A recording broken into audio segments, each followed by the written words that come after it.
right, Owen Alterman, we'll get back to you, but we have with us Jeremy Saltan, as I said, advisor to Naftali Bennett's Yamina party. Jeremy, you've defied the skeptics until now and been proven right about this coalition. Tell us about this vote. Do you think it's going to pass? And if it doesn't pass this evening, is that the end of the road for Naftali Bennett's government? Good evening, Kalev. You'd be surprised the amount of people who ask me to fill out their lottery cards. I'll tell you, look, the government is not going to fall tonight. We might not be able to pass. But no one's saying it's going to fall tonight. The end of the road. The opposition is. So I think it's important to tell them that the government is not going to fall tonight, despite the fact that they really hope that it will. What might happen is we might not be able to pass the piece of legislation that we would like to do tonight because, unfortunately, of course, the opposition led by Netanyahu decided that they want to take the residents of Judea and Samaria, who are supposedly their constituents, hostage.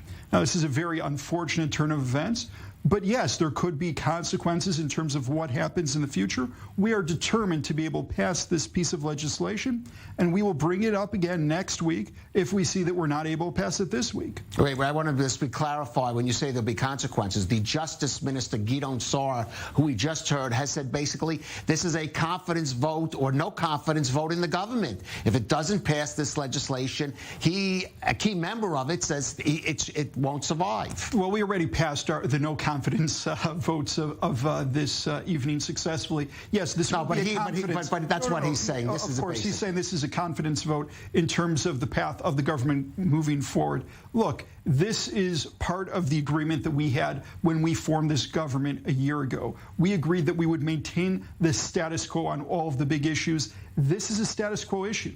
This is the same piece of legislation that has been extended every 5 years, going back for decades. It's our expectation that every member of the coalition goes ahead and votes in favor of this. If that does not happen, there will be consequences. There will be consequences also specifically for Idit Silman, who has not voted against the government, despite the fact that she left the coalition supposedly 2 months ago. She's been very, very careful not to vote against the coalition.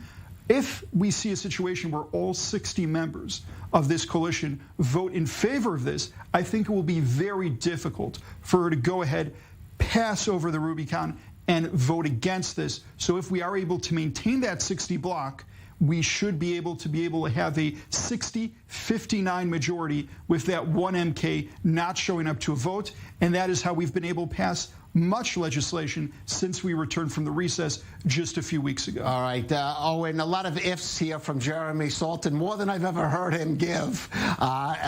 What's your sense there in the Knesset? Because there is this starting to feel, as many feel it is, that is certainly the beginning of the end of the coalition. There's a lot of ifs, Kalev. There are a lot of ifs. There's a lot of suspense. I think one of the central questions, it's a mystery, or more precisely a secret, is what is the political strategy of Gideon Sa'ar, the justice minister, right? He is the one who has elevated the importance of this vote. Obviously, it's important because of the substance and what it means for those hundreds of thousands of Israelis who are living in the settlements. But in terms of its political meaning, well, it is Gideon Sa'ar who himself said that he sees this as a vote on the survival of the coalition. He voluntarily narrowed his political options. There's a lot of question about what his game plan is and why he did that. We don't seem to have an easy answer, and we'll have to see what his next steps would be if, in fact, this bill does not go through tonight. Right. I'm just going to add a lot of speculation, unconfirmed reports of Gideon Sa'ar joining or rejoining with the Likud and forming a new right-wing government headed by former Prime Minister Benjamin Netanyahu. Denied by him and denied by his party, of course, yes. Denied by him, denied by his party. Wouldn't be the first time something's been denied by a politician that turns out to be but we'll have to see. A lot of drama coming up this evening. Owen Alterman in the Knesset, Jeremy Saltan in the Yamina party. We'll see how this one turns out, Jeremy. Indeed.